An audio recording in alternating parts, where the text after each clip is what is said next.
एक चलो अच्छा यहाँ पर फाइनेंशियल अकाउंटिंग का एक चैप्टर हम लोग स्टार्ट करेंगे। चैप्टर का नाम है इन्वेस्टमेंट अकाउंटिंग। अभी ये इन्वेस्टमेंट अकाउंटिंग जो है ना AS 13 के अंदर आता है। किसके अंदर आता है? AS 13, ठीक है, अकाउंटिंग स्टैंडर्ड 13। ये क्या बोलता है? इंडिविजुअल कोई पर्सन रहेगा, कहाँ पे इन्वेस्टमेंट करता है, कितना अमाउंट इन्वेस्टमेंट करता है, ठीक है, वो एक हम लोग ऐसा बोल सकते हैं फाइनेंस का एक सिंपल सा चैप्टर है इन्वेस्टमेंट अकाउंटिंग, ठीक है। और इसको हम लोग शॉर्टकट तरीके से सीखेंगे तो और भी सिंपल इजी लगेगा इन्वेस्टमेंट। हाँ, बट इसमें एक चीज का आपको डिफिकल्ट लग सकता है, कैलकुलेशन, इंटरेस्ट। इसमें क्या करना पड़ता है? हर एक डेट को इंटरेस्ट कैलकुलेट करना होता है। क्या करना होता है? हर एक डेट को इंटरेस्ट कैलकुलेट करना होता है। अभी देखो अच्छा, यहाँ पर इन्वेस्टमेंट अकाउंटिंग में क्या है, AS 13 क्या बोलता है? हम लोग कहीं पर भी इन्वेस्टमेंट कर सकते हैं, बट यहाँ पर बेसिकली आपके सिलेबस में दो चीज हम लोग को दिया हुआ है।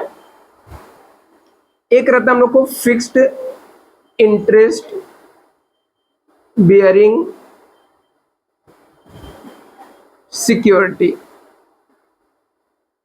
एक आपका फिक्स इंटरेस्ट बियरिंग सिक्योरिटी होता है जिसके अंदर डिबेंचर आता है। फिक्स्ड इंटरेस्ट नहीं रहेगा, इनकम, डिबेंचर आता है, बॉन्ड आता है, ये सब में हम लोग इन्वेस्टमेंट कर सकते हैं, ठीक है। एक आपका था fluctuate income bearing security. Fluctuate income bearing security के अंदर क्या आता है? यहां पर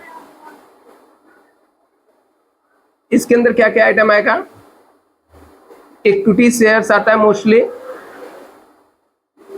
इक्विटी शेयर्स आता है। मतलब एग्जाम में आपके दो टाइप्स के सम आएंगे, एक आपका फिक्स इनकम बियरिंग सिक्योरिटी आएगा, दूसरा हम लोग का फ्लक्चुएट इनकम बियरिंग सिक्योरिटी का सम आ सकता है।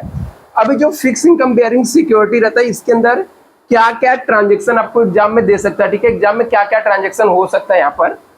तो यहाँ पर एक ओपनिंग बैलेंस आपको दे सकता है। दूसरा इसके अंदर क्या हो सकता है? ओपनिंग बैलेंस के अलावा परचेस आ सकता है, सेल्स आ सकता है, इंटरेस्ट आएगा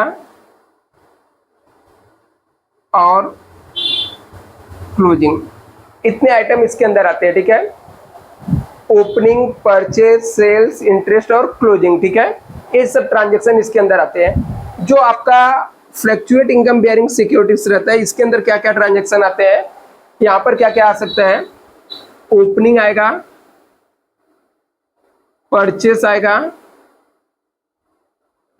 सेल्स रहेगा, इसके अलावा इसके अंदर बोनस शेयर आएगा, राइट शेयर्स आ सकता है,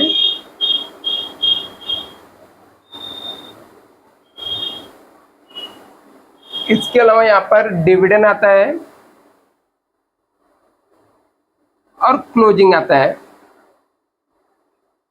मतलब इसके अंदर इतने सारे ट्रांजेक्शन हो सकते हैं। इसमें से हो सकता है एक दो ट्रांजेक्शन आपको कम भी आए, ज्यादा भी आए, ठीक है, बट इतने सारे ट्रांजेक्शन इसके अंदर आ सकते हैं।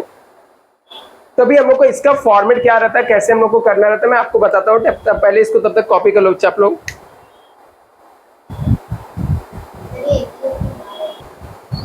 अभी इसका फॉर्मेट कैसे बनेगा, हम लोग फॉर्मेट इसका बनाते हैं।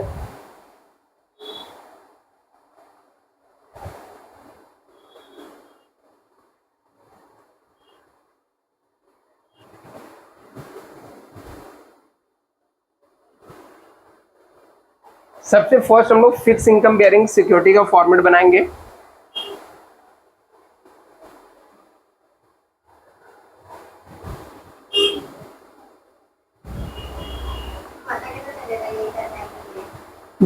जिसमें डिबेंचर हो गया, बॉन्ड, जिसमें इंटरेस्ट की बात करेगा, वो आपका फिक्स इनकम बियरिंग सिक्योरिटी रहेगा।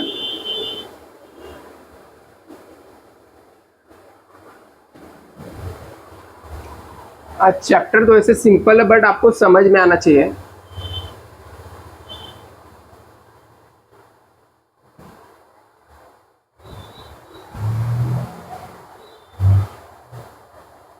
अभी इन्वेस्टमेंट अकाउंटिंग का फॉर्मेट है, ठीक है। यहाँ पर मान लो इन्वेस्टमेंट अकाउंटिंग में आपको डिबेंचर दिया, इन्वेस्टमेंट अकाउंट इसको बोलते हैं। मान लेते हैं यहाँ पर 15% डिबेंचर दिया हुआ है। इसका मतलब होता है इसको 15% क्या मिलेगा, इंटरेस्ट मिलेगा। 15% क्या मिलेगा, इंटरेस्ट। यहाँ पर डेबिट साइड होता है, क्या रहेगा, क्रेडिट साइड रहेगा, ठीक है। यहाँ पर डेट रहेगा, पर्टिकुलर्स रहेगा, और यहाँ पर फेस वैल्यू रहेगा। फेस वैल्यू क्या होता है मैं आपको बता दूंगा, ठीक है, अभी एक्सप्लेन करता हूं। इसके बाद यहाँ पर इंटरेस्ट का कॉलम रहेगा, फिर यहाँ पर एक्स इंटरेस्ट रहेगा, और यहाँ पर डेट होता है, पर्टिकुलर्स होता है, वापस से सेम चीज रिपीट होगा, फेस वैल्यू। फेस वैल्यू का दूसरा नाम होता है नॉमिनल वैल्यू। वापस से यहाँ पर इंटरेस्ट आ जाएगा, और यहाँ पर एक्स इंटरेस्ट, ये सब आइटम इसके अंदर आता है, ठीक है। अभी यहाँ पे देखना अच्छा, अभी यहाँ पर फेस वैल्यू मीन्स क्या होता है, फेस वैल्यू का मतलब होता है face value and nominal value is the same. Nominal value दोनों का मतलब सेम होता है।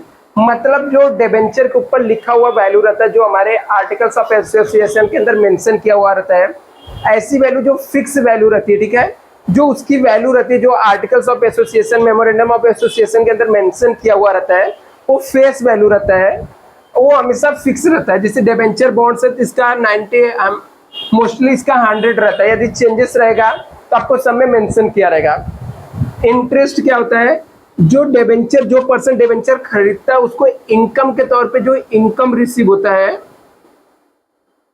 वो इंटरेस्ट होता है, ठीक है। अभी ये डिबेंचर वाले सम के अंदर दो कॉमन से वर्ड यूज होते हैं, एक होता है एक्स इंटरेस्ट, दूसरा होता है कम इंटरेस्ट। एक्स इंटरेस्ट मतलब होता है एक्सक्लूडेड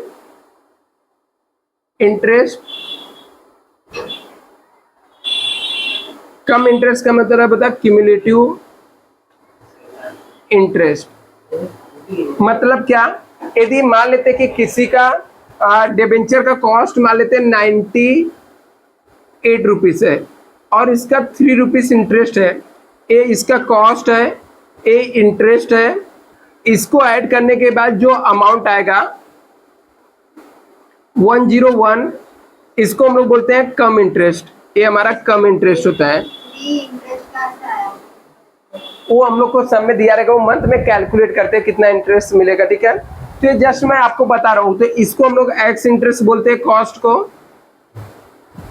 यदि इसमें हम लोग इंटरेस्ट ऐड करेंगे तो जो अमाउंट आएगा कम इंटरेस्ट होता है।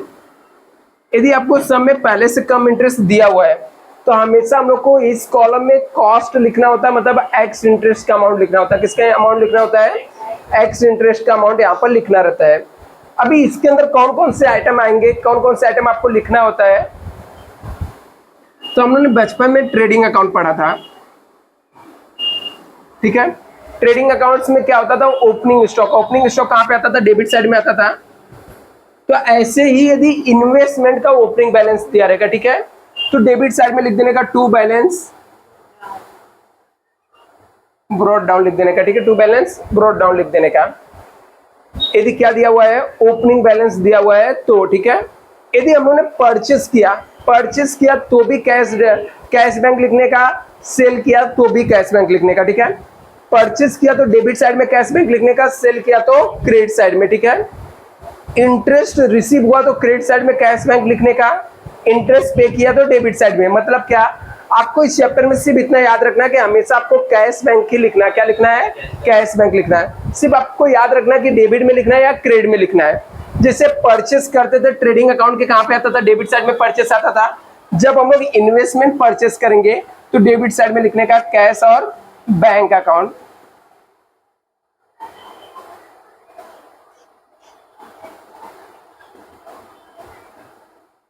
और इसमें हर एक ट्रांजैक्शन के बाद इंटरेस्ट कैलकुलेट होगा, ठीक है, चेक करने का कि कितना इंटरेस्ट आएगा। चाहे हम लोग परचेस करें चाहे सेल करें, परचेस करेंगे तो हम लोग को इंटरेस्ट देना पड़ता है, सेल करेंगे तो हम लोग को इंटरेस्ट मिलता है जितने समय तक हम लोग होल्ड करके रखेंगे।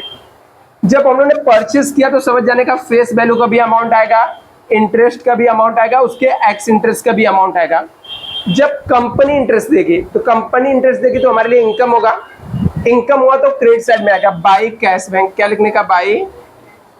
कौन सा ये इंटरेस्ट है? जब कंपनी इंटरेस्ट दे रही है तो जब कंपनी इंटरेस्ट देगी तो सिर्फ इंटरेस्ट वाले कॉलम में अमाउंट आएगा, क्योंकि हम लोग बेच नहीं रहे, ठीक है। जब हम लोग सोल्ड करेंगे तो क्रेडिट साइड में आएगा by cash and bank, sale किया तो, ठीक है। जब सेल करेंगे तो फेस वैल्यू में भी अमाउंट आएगा, इंटरेस्ट में भी आएगा और एक्स इंटरेस्ट के अंदर भी अमाउंट आ जाएगा। मान लो बेचने की वजह से, इन्वेस्टमेंट सोल्ड करने की वजह से हम लोग को प्रॉफिट हो गया। क्या हो गया? प्रॉफिट हो गया। तो प्रॉफिट हुआ तो डेबिट साइड में लिखने का to profit and loss account. एक कब आएगा? Profit on sales. जब सेल होके प्रॉफिट होगा तो डेबिट साइड में लिखने का। बेचने से यदि लॉस हो गया तो बाई प्रॉफिट एंड लॉस आएगा, लॉस ऑन सेल्स। बेचकर यदि लॉस हुआ, ठीक है, वो अमाउंट एक कॉस्ट वाले में आता है, सिर्फ और सिर्फ कॉस्ट वाले में अमाउंट आएगा। इसके बाद इसका हम लोग क्लोजिंग करते हैं। जैसे ओपनिंग डेबिट में आया तो क्लोजिंग कहाँ पे आएगा? क्रेडिट साइड में आएगा। बाय बैलेंस, कैरी डाउन, तीनों कैलकुलेट करके यहाँ पे निकालना रहेगा।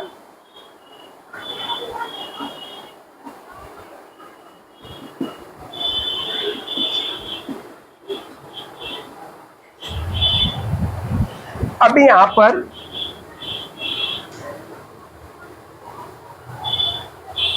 फॉर्मूला यूज होता है। फॉर्मूला हम लोग यूज करते हैं।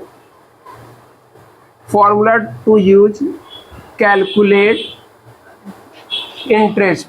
हम लोग इंटरेस्ट निकालने के लिए हमेशा फॉर्मूला यूज करेंगे। फेस वैल्यू लेंगे जिसका इंटरेस्ट निकालना है, इनटू करेंगे percentage of interest into due period, मतलब कितने समय का इंटरेस्ट बाकी है, ठीक है। ड्यू पीरियड कब करेगा? कंपनी से, ठीक है, कंपनी से इंटरेस्ट कितने टाइम का लेना बाकी है। ये फॉर्मूला यूज करने का आपको इंटरेस्ट आ जाएगा। इंटरेस्ट कैलकुलेट करने के लिए कॉस्ट कैलकुलेट करने का फॉर्मूला रहेगा। हम लोग यूज करेंगे, अमाउंट लेंगे, डेबिट के अमाउंट में से क्रेडिट का अमाउंट माइनस करने का, डिवाइड करने का, face value debit minus credit into face value of sold.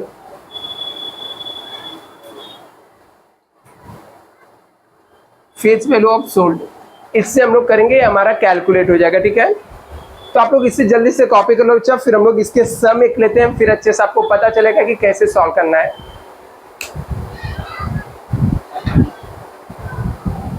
बहुत प्यास है।